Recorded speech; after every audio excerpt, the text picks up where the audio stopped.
jatend piny Kenya twak mare wacho ni tije moa 1,140 osechwal ne jo Kenya. Mano onge tich maromo kamano chieng' leba mokalo. Kawuono gintiere kod tije magi kaluwore kod weche mag housing, affordable housing mabende itimo konde mopogore opogore ma pacho kae. Paro e twak ma jatend piny Kenya kod medro mar osara kod tijegi giwachano. Kamano mana kaka Charles nowacho, policy statement nyane ka ng'ato mek to tek mondo mi comment ko ionge document mbele ni. Nikech idhi bedo ja miriambo to idhi wacho gimekia.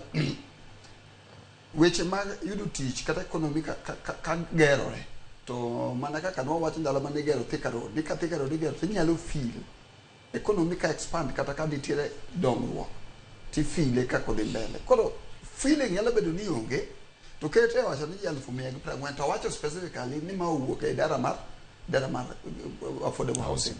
Affordable housing utingo weche mang'eny, utingo from jo kibarua, jo lwedo, jo chiche, lwedo kuonde migede, funde, to kendo wacho ni kembe mauso ang'o, mauso materials mag gedo to gi value chain transport and other companies manega. In a typical ka construction is booming kata ka weche mag gedo e yore mag gedo udi dhi kabele. Mais jinin to employment kata chiwo employment ng'eny molo kama. Mano nyalo wacho shida ma wan go en ni koro oketo wa comment gima we don't have the figures.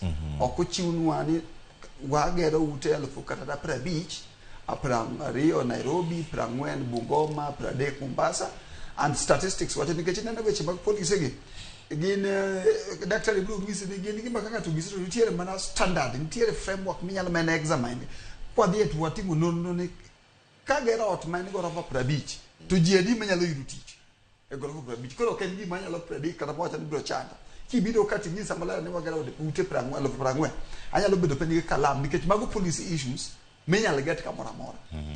Koro lakini feeling mar jopiny kaluwore gi dhier mana Kenya ka gichandruok en ni nyalo bedo ni figure ni ok en adier, yani chalo kaluwore gi shida manitie to gi weche mag midhiero mar jopiny. Koro wane watemo wacho ni ker is a good thing ka tije ma kamago obiro nikech ok wadwa deny gima lakini jopiny wache nang'o ebi jopiny biro ng'isi ni maybe ok wa feel gima timo kama. Koro wakwayo ker ni gimineno timo ni okete structure moro maber. We atimi an example na mane Kibaki obiro man Nairobi Stock Exchange boom. Ingene ne Nairobi Stock Exchange boom to you penyo dak wa feel Nairobi Stock Exchange. Mana kore pogruok between economic growth to economic development. Pesa mora ma develop onego beni end up in mfuko. Emomiyo penjo like US kinono policy mare geto winjo ko ingisi ni ya ka economic policy osebedo implemented gi sirkal, there is something kisungu luongo ni there should be money in the pockets of the people. Mana kende okay figures koro an gi to taonge figures get pok no miya figures but kaluwore gi weche bong'e mag Kenya ka weche mag siasa nyalo bedo ni one of these things seche moko ok en adier. Koro we wacha kwa miya ne affordable housing ne ikachiel kendo nikech ng'eni sama auto osebedo 100 over koro mana nigi figure king'isa ne obedo 100 over tabeda piny nikech ama police express no ogero kanye no ogero 50,000 pangai fine kan ogero 50,000 tajalo predict ni those issues mang'isi kamano wacho ni kochopo giko mariga ni warito winjo kanyo kochopo Desemba odhi chalo nade mano mondo ni jomage moyudo udi mao mabei kano osechaki koso gichopo kama chal nade wabido thuolo mar ng'eyo kwano go kaka dwarore. Daktari e thuolo modongo kaka pokarango weche mang'any mag lakteche